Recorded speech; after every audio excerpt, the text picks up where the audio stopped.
সবকিছু ভালোই চলতেছে, আমরা সবাই ভালো আছি। স্বর্ণের বালা? ম্যাডাম, স্বর্ণের বালা। এক মিনিট, কি কি বললি? স্বর্ণ? এখন তোকে আমাকে স্বর্ণ দিতে হবে? আটা দিছি এতে হচ্ছে না? তুই কি আমার খালাতো বোন যে তোকে স্বর্ণ দিতে হবে? না না ম্যাডাম, আপনি আসলে আমাকে ভুল বুঝতেছেন। আমি তো আসলে স্বর্ণের বালা আর স্বর্ণের চেনের কথা বলতেছিলাম। তোদের মতো মেয়েদেরকে না খুব ভালো করে চেনা আছে। তোদের আঙুল ধরতে দিলে তোর হাত ধরতে থাক, তাই না? আটা দিছি তাতে হচ্ছে না, তোদের এখন স্বর্ণ চাই। ছোট লোক ফকিন্নি কোথাকার, যা এখান থেকে, না হলে কিন্তু তোর নামে আমি বিচার দিব, বুঝতে পারছিস? ছোট লোক একটা। ম্যাডাম, আপনি সেই কখন থেকে আমাকে আবল তাবল কথা বলতে যাচ্ছেন, কিন্তু আপনি তো আমার ভালো মতো আমার কথাটা শুনতেই চাচ্ছেন না। একটু আমার কথাটা শুনুন ম্যাডাম প্লিজ। এই তোর কথা কি শুনবো রে? আর তুই কি বলবি সেটা আমার খুব ভালো করেই জানা আছে। আর তোদের মতো মেয়েদেরকে না আমার তো খুব ভালো করেই চেনা আছে। দেখ, তোকে ভালোই ভালো বলতেছে, এখান থেকে চলে যা। আমি তো ভালো ভাগ্যিস আমার বাড়ির গেটের সামনে তোকে দাঁড়া করাইছিলাম। যদি রুমে নিয়ে যেতাম তাহলে তো তুই স্বর্ণ গয়না সবকিছু চুরি করে নিয়ে পালিয়ে যেতি, তাই না?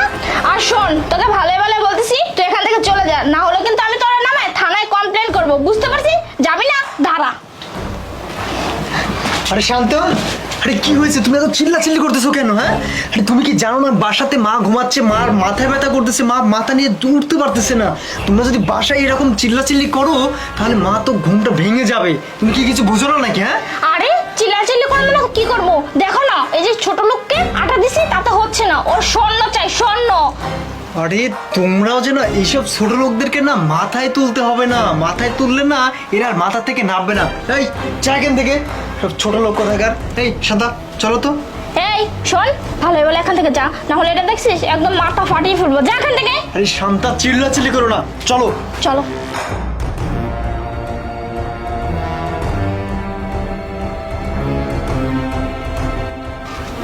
আরে ভাবি, তুমি ওই যে আটা ভিক্ষা দিচ্ছ না একটা মেয়েকে, ওই মেয়েটা মনে হয় আমাদের বাড়ি থেকে স্বর্ণের বালা আর স্বর্ণের একটা হার চুরি করে নিয়ে গেছে। আমি দেখলাম ওই মেয়েটা রাস্তায় ওগুলো দেখতে দেখতে যাচ্ছে। নয়ন, ওইসব ও চুরি করা নেই, এইসব আমি ওকে দিয়েছি সাহায্য করার জন্য।